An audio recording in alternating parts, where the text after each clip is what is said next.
Shalom, puji nama Tuhan. Kita kembali lagi untuk belajar menjadi murid sejati, suatu pilihan yang mutlak.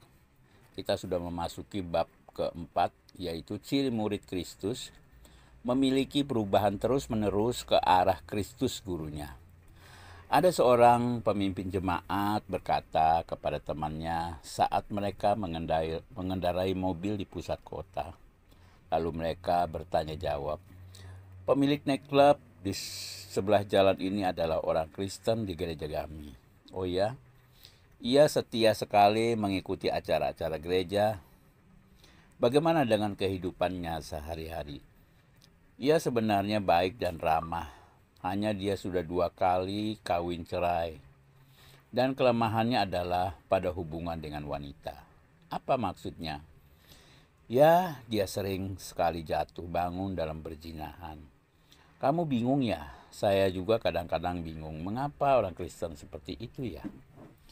Pernahkah Anda juga merasa bingung seperti pemimpin jemaat di atas?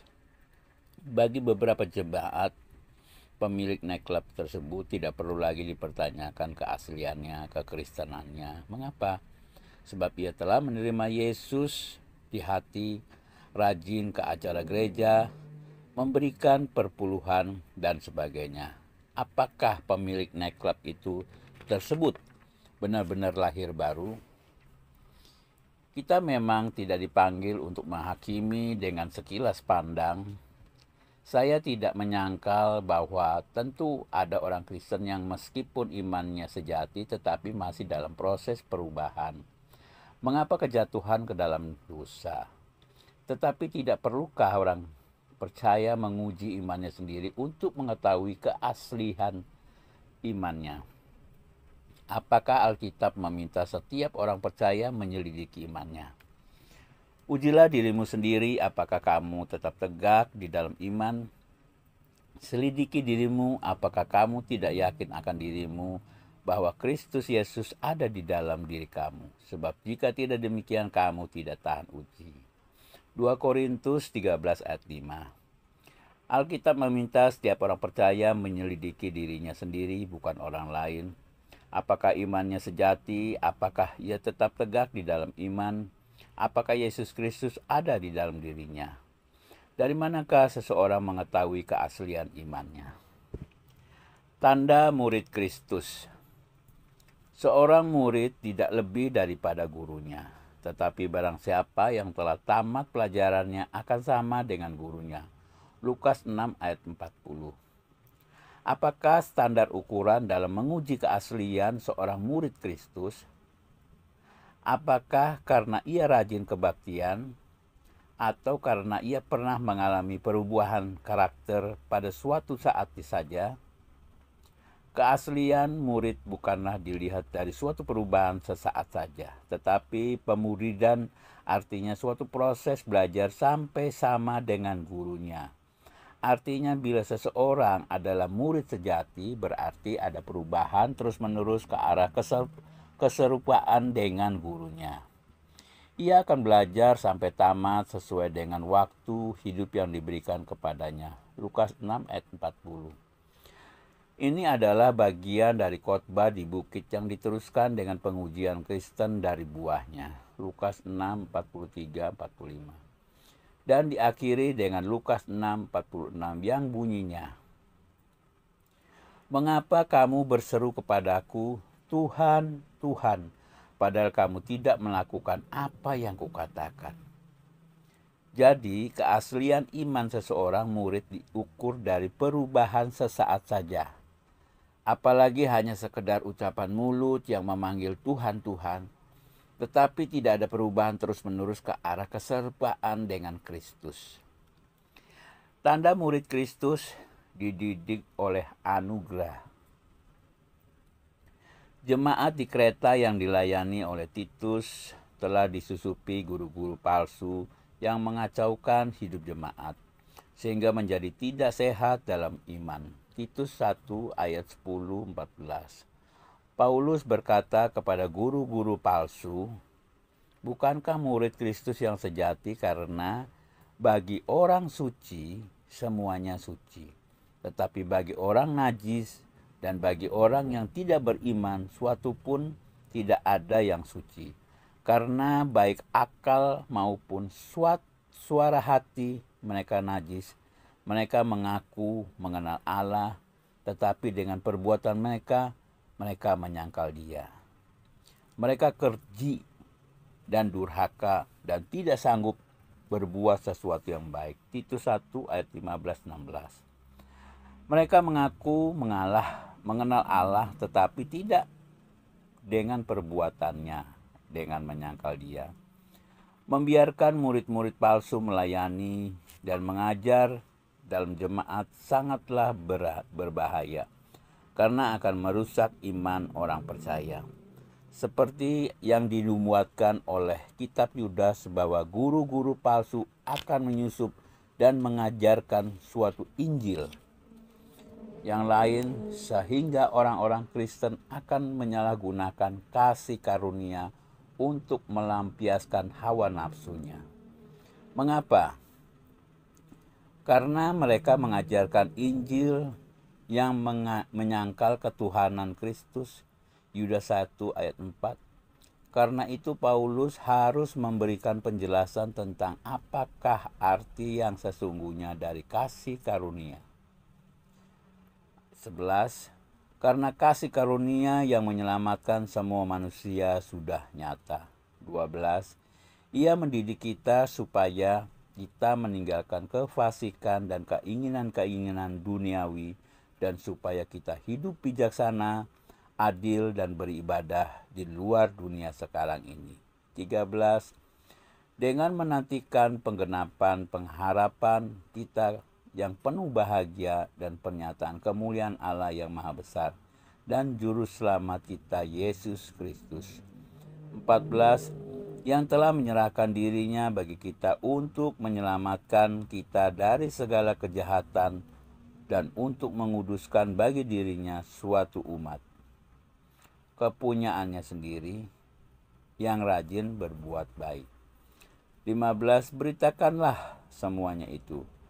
Nasihatilah dan yakinlah orang dengan segala kewibawaanmu. Jangan ada orang yang menganggap engkau rendah. Titus 2:11-55.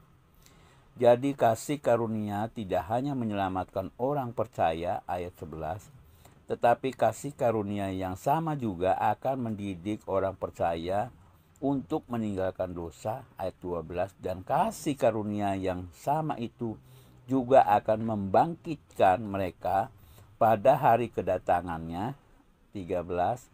Kasih karunia yang menjalankan semua tugas-tugas di atas sampai dengan selesai. Apakah seseorang berkata bahwa ia telah menerima hidup kekal, tetapi tidak ada tanda-tanda pendisiplinan yang dikerjakan oleh kasih karunia untuk meninggalkan dosa di dunia ini yang sekarang ini? Berarti ia belum pernah menerima kasih karunia, atau ia adalah murid Kristus yang sakit. Ia sakit karena tidak menerima ajaran yang sehat. Apakah ajaran yang sehat? Ajaran yang menghasilkan karakter Kristus atau perbuatan-perbuatan baik dalam kehidupannya sehari-hari. Titus 2 ayat 1-10. Kasih karunia bukanlah izin untuk berbuat dosa.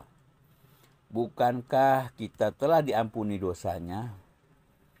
Marilah kita melampiaskan hawa nafsu kita, sebab dosa-dosa kita telah diampuni.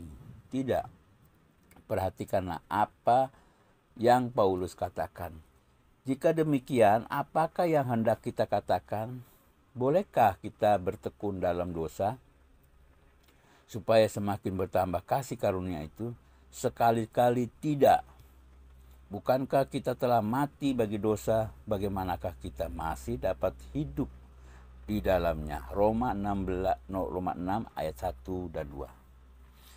Kembali kepada kitab Titus, dalam Titus 2:14, Paulus menegaskan bahwa tujuan utama kematian Kristus bukanlah hanya untuk mengampuni dosa orang percaya, tetapi membebaskan orang percaya dari segala kejahatannya dan menjadikan suatu umat yang rajin berbuat baik. Apakah kita rajin berbuat baik?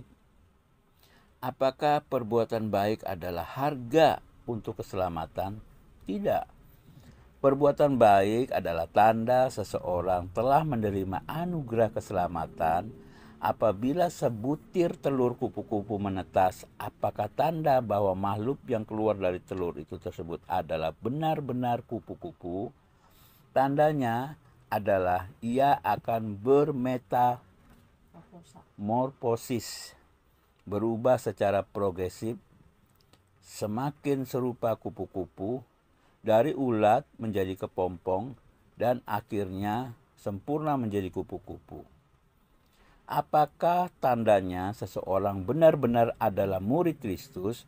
Mereka akan bermetamorfosis, berubah secara progresif, semakin serupa dengan Kristus. Dan kita semua mencerminkan kemuliaan Tuhan dengan muka yang tidak berselubung. Dan karena kemuliaan itu datangnya dari Tuhan yang adalah Roh, maka kita akan diubah menjadi serupa dengan gambarnya dalam kemuliaan yang semakin besar. 2 Korintus 3 ayat 18. Jadi apakah metamorfosis itu? Suatu perubahan dari suatu tingkat kepada tingkat yang lebih tinggi, tanpa kembali kepada tingkat sebelumnya. Telur menjadi ulat dan ulat bertumbuh menjadi kepompong. Kepompong tidak kembali kepada telur tetapi langsung menjadi kupu-kupu. Apakah kita mengalami perubahan secara progresif? Tidak berarti kalau orang Kristen yang masih lemah dan jatuh ke dalam dosa langsung dituduh sebagai orang Kristen palsu. Allah tidak menuntut orang percaya secara legalistik menjadi sempurna seperti Kristus. Tetapi Allah mendidik orang percaya dengan kasih karunia-Nya, sama seperti ulat yang bermetamorfosis secara bertahap menjadi kepompong dan kupu-kupu. Demikianlah kasih karunia mendidik orang Kristen secara bertahap menuju kepada kesempurnaannya di dalam Kristus. Allah akan sangat bersabar mendidik orang percaya. Orang percaya pasti bersedia dididik oleh kasih karunia-Nya. Jadi rumus keselamatan yang benar adalah keselamatan sama dengan pembenaran tambah pengudusan dalam kurung dididik kasih karunia ditambah pemuliaan dalam kurung kebangkitan.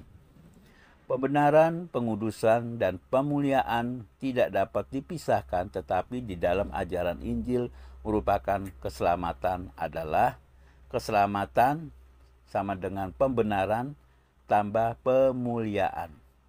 Sedangkan pengudusan hanya sebagai syarat untuk memperoleh mahkota. Pengudusan tidak mutlak, hanya bersifat pilihan saja.